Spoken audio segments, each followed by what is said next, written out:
Welcome to Grappling with the Grain, a forum for promoting an ethical mindset and ethical decision-making. Help us more clearly see both sides of complex issues and better navigate the moral challenges of everyday life. I'm Rabbi Goldson, and I would like to welcome my guest. Today with me is Christopher Bauer, who is a speaker, author, and consultant on ethics, compliance, and accountability. Jennifer Elder is a CPA and certified speaking professional who helps leaders future-proof their businesses by making smart decisions and staying ethical. And Jeff Koziatek is an executive coach and keynote speaker, helping professionals to navigate change, sharpen focus, avoid burnout, and make a difference. He is also one of St. Louis Business Monthly's 100 St. Louisans you should know. Thank you all for being with me today. Good to be here. Always a pleasure. And here is today's ethics challenge. Jewish folklore tells of a poor man who finds a billfold with $700 in it. At his synagogue, he reads on the notice board that a wealthy congregant has lost his billfold and is offering a $100 reward for it. He spots the owner and gives him the billfold. The rich man counts his money and says, "I see you already took your reward." The poor man answers, "I don't understand. This billfold had $800 in it when I lost it. Now it's 100 short." They begin arguing and eventually come before the rabbi. Both congregants state their case. The rich man concludes by saying, "Rabbi, I trust you believe me." The rabbi answers, "Of course." The rich man smiles. The poor man is crushed. Then the rabbi hands the billfold to the poor man. "What are you doing?" cries the rich man. The rabbi answers, "You, of course, are an honest man, and you say the billfold you lost had $800 in it. Therefore, I'm sure it did. But if the man who found this billfold is a liar and a thief, he wouldn't have returned it at all. That means he is also telling the truth. In that case, this billfold must belong to someone else. If that man steps forward, he'll get the money. Until then, it belongs to the man who found it." "But what about my money?" the rich man asks. "Well, we'll just have to wait until somebody finds a billfold with $800 in it." What are we to make of the rabbi's room? He's The floor is wise. You know, as I guess is a bit of a tradition when I'm on this discussion panel, I ended up going in a very different direction than the original question, which is, of course, about justice and talking one's way out of a problem. And I found myself really struggling to appreciate the rabbi. And I was struggling because he's clearly an insightful, clever individual, and I like clever and I like insightful. And yet I found myself feeling like this was, I guess this is sort of a justice issue, um, quite disingenuous that at least if I'm reading it, hearing it correctly, he genuinely did not, in fact, trust the wealthy individual and missed a chance to say that directly to him and to have a conversation about other ways to imagine the situation, other ways to resolve the issue. And while his response was again clever and cleverly stated, I'm not sure how just it was. So I preface this by saying it's a Jewish folktale. I'm not sure exactly. Fair, It would have played out this way in an actual court. So. Absolutely. Outside my area of expertise. So we'll same. Yeah. I ended up in the same place as Christopher, where I was questioning the decision making of the rabbi. And was there an alternate way of trying to determine whether the poor man had found the rich man's wallet?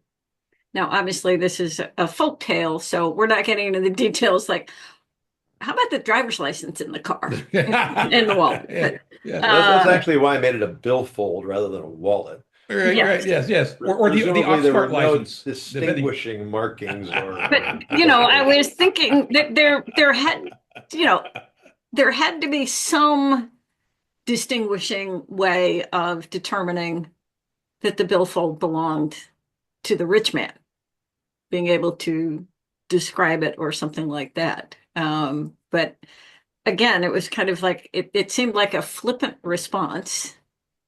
And I thought there was an opportunity for a broader conversation, both with the rich man and also starting to maybe consider that, okay, maybe the poor man found the wallet as it was.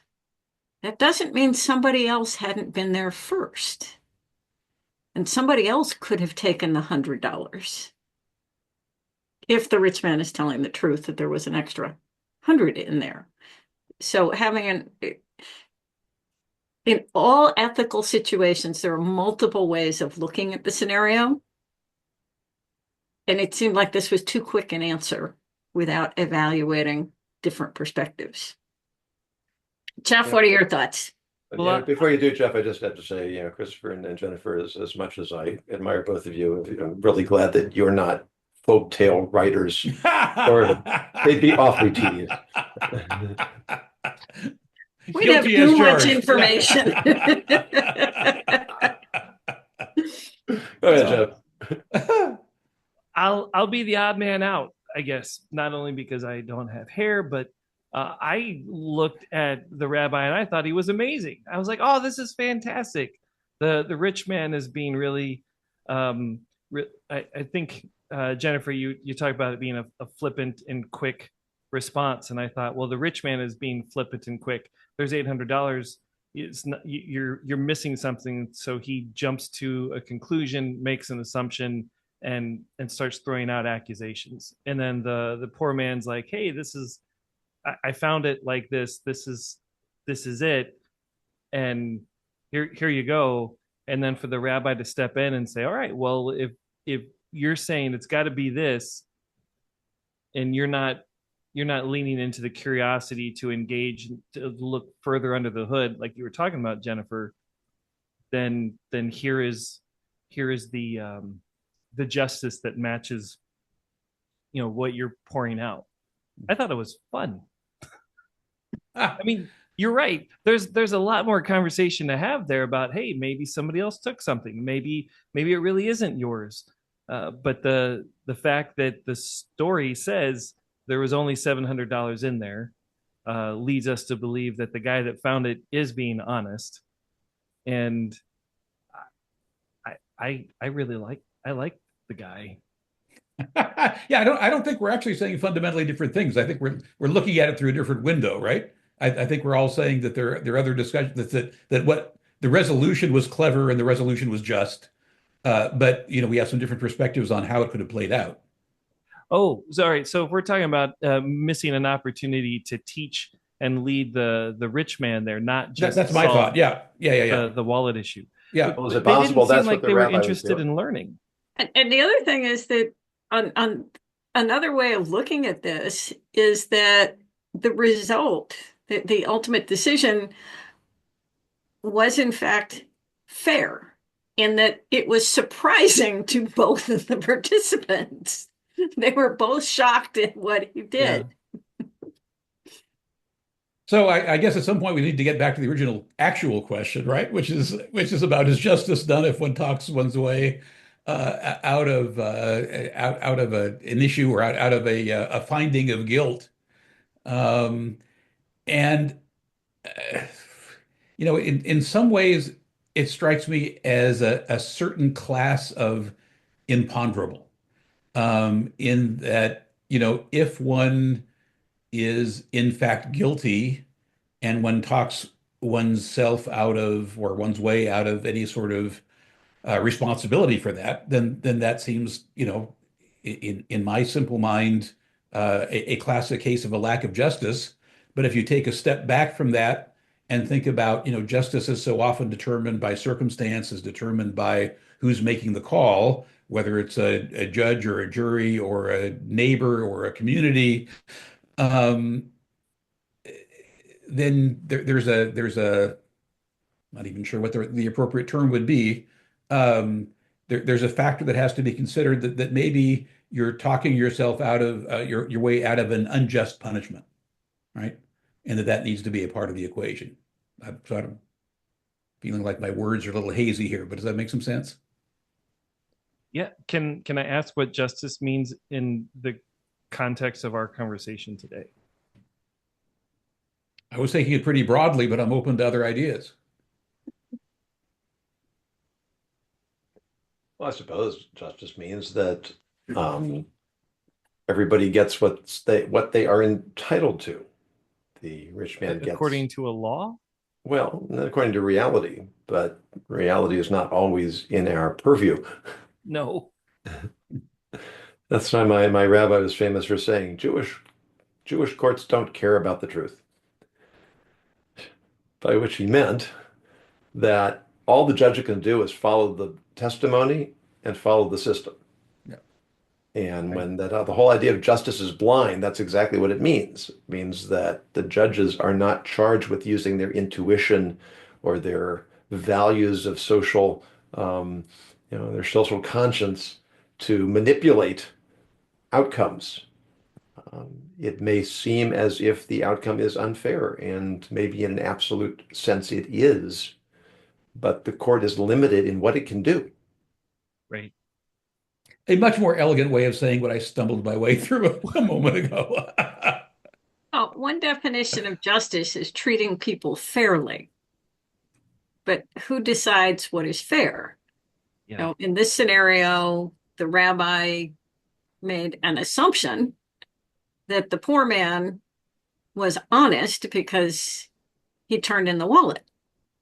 Now, a twisted mind like mine actually thought and said, wait a minute, what if this guy is a professional thief? And he's learned that if you return somebody's wallet, they're usually just really happy to get it back. So they won't notice. And how many of us actually do know to the penny what we have in our wallet? So he may have learned that, okay, nobody really notices. So if I turn somebody's wallet in, I can pilfer $100 and nobody's going to notice. And I look like the hero because I turned it in. Yeah.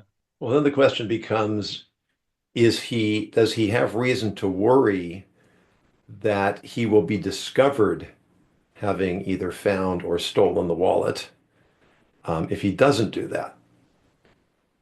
If there's no evidence pointing to him, then why would he give up $700 that he could easily keep?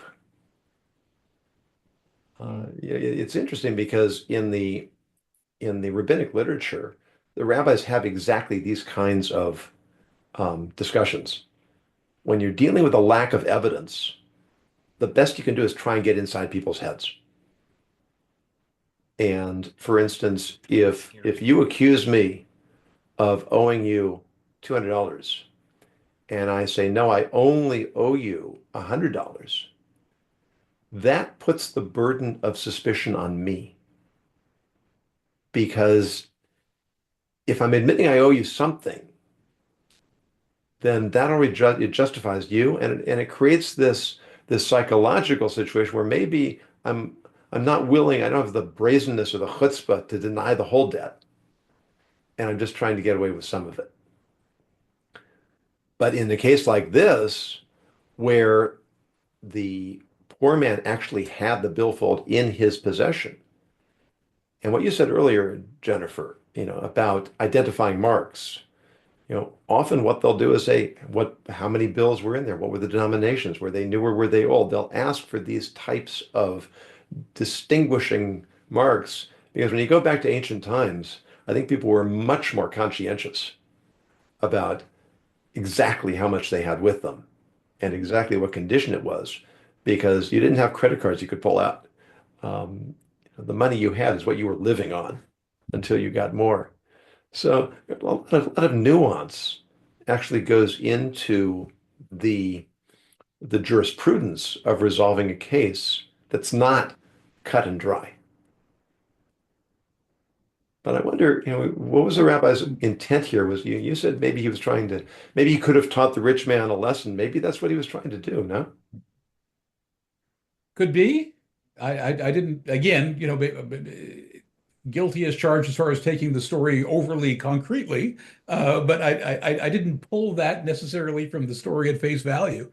Was there a lesson being taught? Sure. In terms of, I mean, it could be a variety of things he was trying to put across from, be satisfied with what you have. You're a wealthy man versus this other person. It could be, you need to trust others, or at least try to trust others. There's a range of things one could take away. But I guess a part of my point was if there was a specific lesson or set of lessons to teach, at least as we hear the story, he didn't take those opportunities, right? He left it to the wealthy man's imagination, and in fact, the trust that this was someone open to learning a lesson from it, rather than simply being angry that he didn't get his wallet back, which is one possible outcome. I guess another question that has been sort of churning at the back of my mind through all of this is the question of whether or not justice is or can or should be relative. And by that I mean, is justice essentially a binary thing? Justice is done or justice is not done. Is it any less just if you get a pretty good resolution? Is a pretty good resolution better than none? Who decides what's a fair resolution? I think all of those kind of swirl around almost any instance I can think of where there's a question of justice by any definition. And I'd be curious what the rest of you think about that. Thought you were going to go William Shakespeare there for a second. By any other definition, smell is sweet. Start I'm not that deep. I'm not that deep. There is the ethical philosophy of utilitarianism, which focuses on the greater good. And so in this scenario, how painful is it for the rich man to lose $700, and how beneficial is it for the poor man to gain $700? And regardless of who is telling the truth or not, conceivably, both of them, there is a scenario that they both could be telling the truth. But the principle of utilitarianism would say the rabbi did the right thing. It was for the greater good to give the poor man the $700. So my question is, do you consider yourself a utilitarian? My ethical principles are so intertwined, I don't know what I am. Same. Yeah. I think for me, the answer in any ethical scenario would be, it depends. Yeah, that's always a safe answer. I will bite at that and say I'm decidedly not a utilitarian. Okay. And in fact, it really goes back to what I mentioned earlier, the idea of social justice or social engineering, that it can be very tempting to say, I want to use my judicial power to achieve some higher concept of justice. And in fact, Scripture explicitly says, do not favor the rich man or the poor man, because there's a temptation to go either way. This wealthy man, he has a position, he shouldn't be humiliated. He's looked up to by the community. And this poor man, he needs sustenance. The rich man has an obligation to provide him charity. So there are all kinds of justifications or perhaps rationalizations that a judge could use to manipulate the law. And we do see some of that go on in our system. You notice that too, huh? Yeah, it's the vast disparities of punishments that the people that seem to be deserving of serious punishment get off with a slap on the wrist, and people who do relatively minor things get quite severely punished. Mm-hmm. And that all goes down to judicial discretion. Now, if we trusted all our judges, we could live with that. The problem is we don't have that kind of trust. Yep. Yep. Well, Or not to, consistency. sorry. I was going to say not to go too far down a rabbit hole, but when you're talking about paying your taxes and the loopholes to save money as business owners on our taxes, and some people know about the loopholes and some people don't, and then so some people pay a ton in taxes and some don't, and then there's frustration that some don't pay their fair share of taxes when they're working within the system or the rules to pay less. Is that justice or not?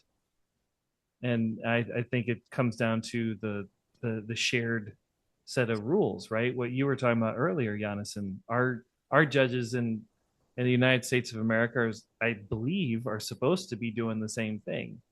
It's not doling out ethics and morality. It's making sure that we play within this shared sandbox of rules. And in this case, the only sandbox of rules I got was assumptions. The rich man assuming that somebody stole, and the rabbi responding to his rule of assumption and saying, okay, well then I'm going to assume that you're telling the truth and he's telling the truth. So by this set of rules that you want to play with, it's not yours. I mean, that's a really interesting point, and it's Annette just left a comment that echoes your first thought there, which was if justice was blind, it wouldn't matter which judge we get. But then what we're really looking at is there's a point at which the laws of jurisprudence or the rules of the court are not going to get us to justice. And at that point, ideally, we would like to be able to trust the judges to use their judicial intuition.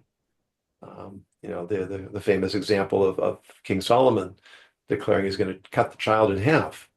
Right? Presumably, he had no actual intention of doing that, but it was a device that he employed to bring to light which woman was the true mother, in a way that all the onlookers could recognize that he had brought this truth to light, rather than simply saying, it is my intuition as king that this woman's right and this woman's wrong. That would have led to a loss of trust in the system.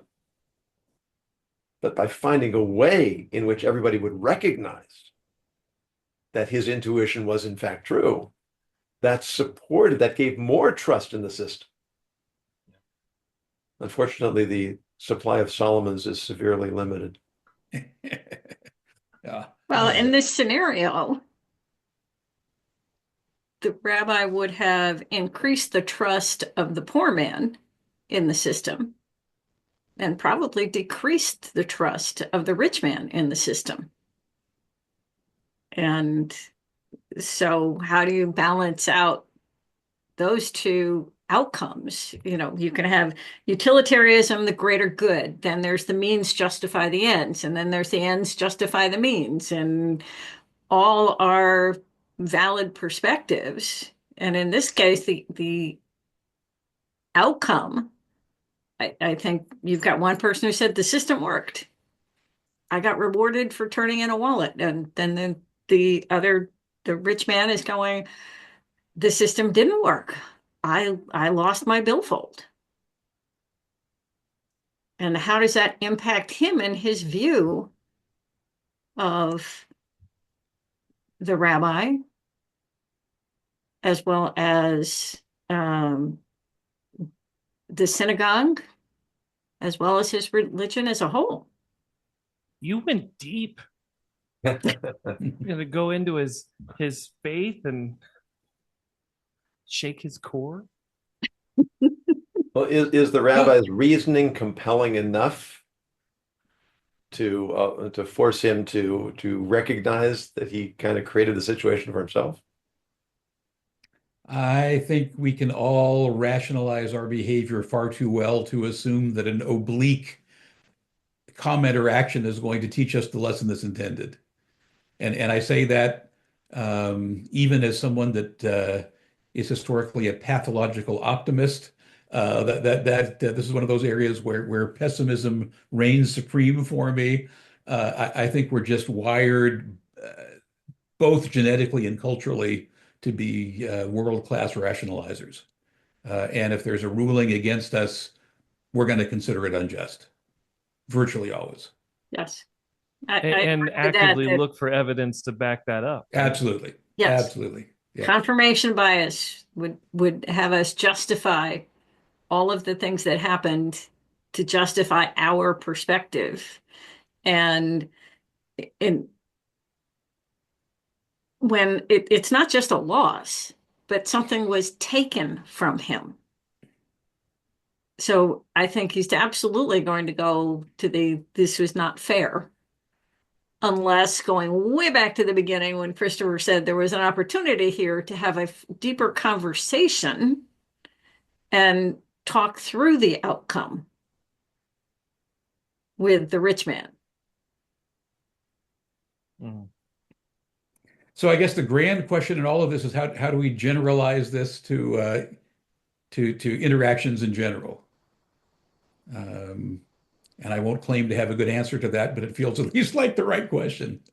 Well, If only we had a rabbi on hand. There's an there's an unpublished part 2 to the folktale that the rabbi sits down with a rich man and has a long conversation. The editors cut it out because yeah, I hate when that happens. I hate when that happens. But you know, it says that the rich man came in and he was hot, he was angry, and I wonder if that's why the rabbi in this case did not use this as a teaching moment, because often when our emotions have hijacked our brain, like receiving any kind of correction or additional perspective usually falls flat. And so I'm wondering if he just read the room and thought, oh, okay, this is not a time where I can actually have an impact here. So we'll shut this down and then we can come back to it later. Well, you are actually tapping into the deep wisdom of the sages, Jeff, because it's because I don't have any hair to block. It's neither here nor there. Yeah. That in Ethics of Fathers it says, don't appease your fellow in the time of his anger. Because when somebody is agitated, you're not going to be able to talk sense to them. So better not to try. You'll just make things worse. Wait until the time comes when they've settled down a little bit. Yeah. And then and there's physiology, there's neuroscience behind that. Sure. When you're angry, your limbic system takes over your neocortex. So your emotional side of your brain is getting bigger. And there's a limited amount of energy that can process up here. So it takes it away from your intellect. And I saw one study that said when you are losing your mind angry, you actually lose about 10 points of your IQ. Now, there are a lot of people who can't afford to lose 1 point, let alone 10 points. Yeah. So trying to reason with somebody when they're angry is not going to end well for anybody. They're not going to listen to you. They're not going to reason. So yes, maybe we got the abridged version of this. And the next day, the rabbi went to see the rich man and said, now let's talk through why I did what I did. I'm not sure if that's a sage thing, Jonathan. I thought that was more of a parenting thing. You know, you better have some sage advice when you're parenting. That's yeah. A sage parent. It does beg the question, though, and again, in this, not to take this story as concretely as at least I've taken it earlier on in this conversation, but to think about more broadly, is there some question about whether justice in the broadest sense can in fact be found in situations of overly heightened emotion?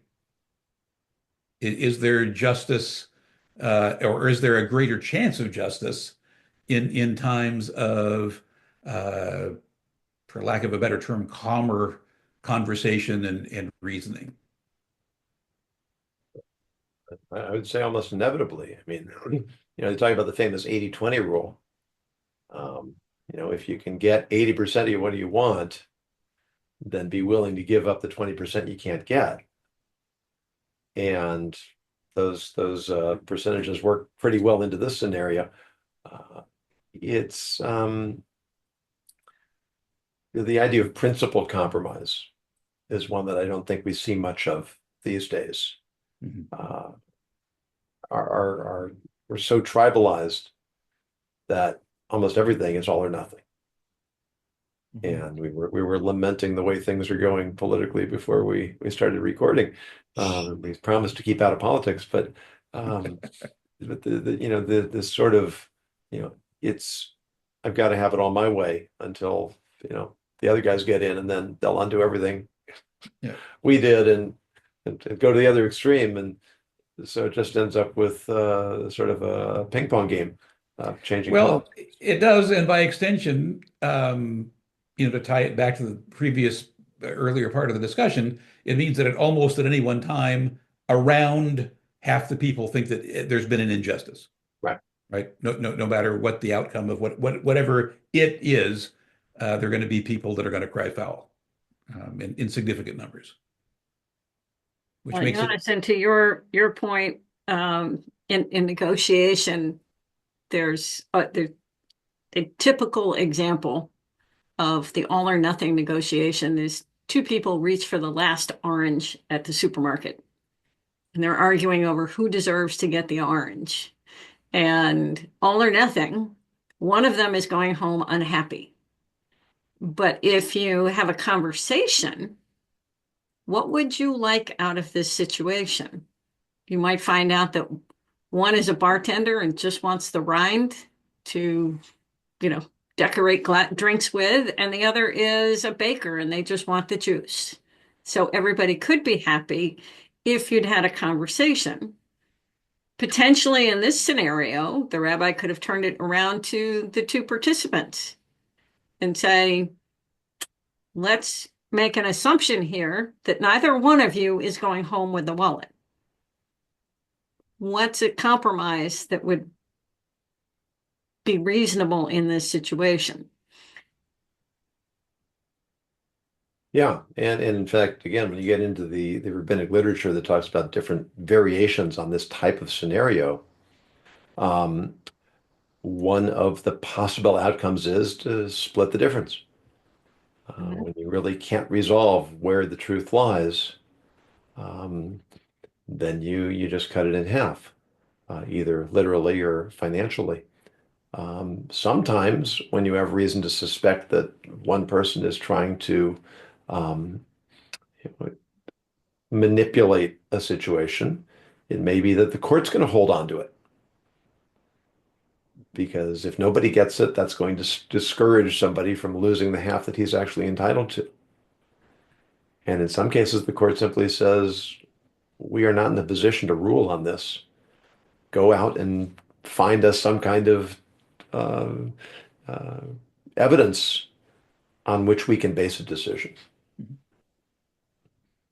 To that point, I wonder why the rabbi did not hold on to the billfold in this case, because the guy that found it, he wasn't looking to keep anything, or at least it wasn't indicated in the story, and he wasn't looking for a reward. He was just looking to return the wallet. So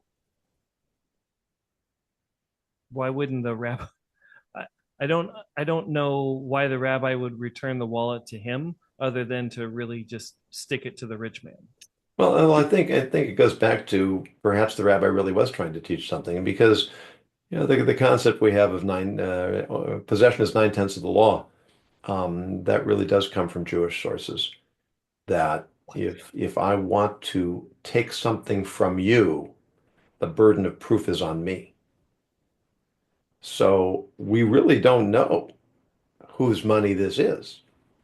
Maybe it really isn't the rich man's at all. Yeah. And that had the rich man simply accepted that I'm happy to get back 7 of my $800, and he could have been philosophical about it. He says, well, I don't have any evidence that this person stole the 100 that's missing. But if it's not, okay, let that be a concession to charity, let that be a concession to fate. I'll cut my losses, I'll still come out in pretty good shape. But by calling into question someone's character without any sound basis for that, he created the situation where the rabbi had to say, well, as long as you've made this a contention, my only choice is to default to possession as 9/10 of the law. And therefore, I have to leave things as they stand. Now, another option that sometimes, Jeff, you mentioned parenting. Sometimes when you have two small children fighting over the same toy, the parent's response is, fine, you two can't play nice, nobody's playing with the toy. So another option is the rabbi could have said, fine, I have no way of determining who's right here, so $700 donation to the synagogue. So everyone could have felt it was unjust. Yeah, then everybody Yeah. would be mad at the rabbi. And Right. Yeah, so, and that adds, well, maybe it was a good place to start wrapping up. All or nothing rarely leads to fairness. Negotiation equals mediation. That's the more evolved approach. And that I think is where you started us off, Jennifer. It's when we create contentious situations, probabilities are they're not going to end well, either for one or all parties. And we live in a contentious time. Do we? Well, I hear rumors. I would object to I that. think anytime we make assumptions, when we make assumptions in a scenario and we don't do our homework, in ethical dilemmas, it is rarely an all or nothing, one side is right, one side is wrong. And whether you agree with what the rabbi decided or not, I think we can all agree that there were some opportunities in there to ask questions of both parties and have a broader discussion over the scenario. And to me, that was the takeaway when I looked at that scenario, is that this could have gone in 100 different ways, but I would have liked to have had more information. Says the woman with all the books in the background. I love that. Me? Do I like information? Well, I have another folktale I'd like to share, which is sort of the flip side of this, but we're going to save that for part 2. Huh? So if you are a premium member, you'll get to hear it. And if you'd like to be a premium member, you can go to my Substack and look for the subscription information. Otherwise, I'd like to thank my guests today, Christopher Bauer, Jennifer Elder, Jeff Koziatek. Got away from some of the heavy contemporary things that we often talk about here, to be a little more, a little lighter maybe. And hope the conversation was worthwhile. I think it was. For those of you who are watching or listening, if you have a topic you would like us to take up, please go to my website, ethicsninja.com. Use the contact information. Please submit your idea if it's compelling. We will definitely use it for a future episode. And as always, we urge you to continue grappling with the gray.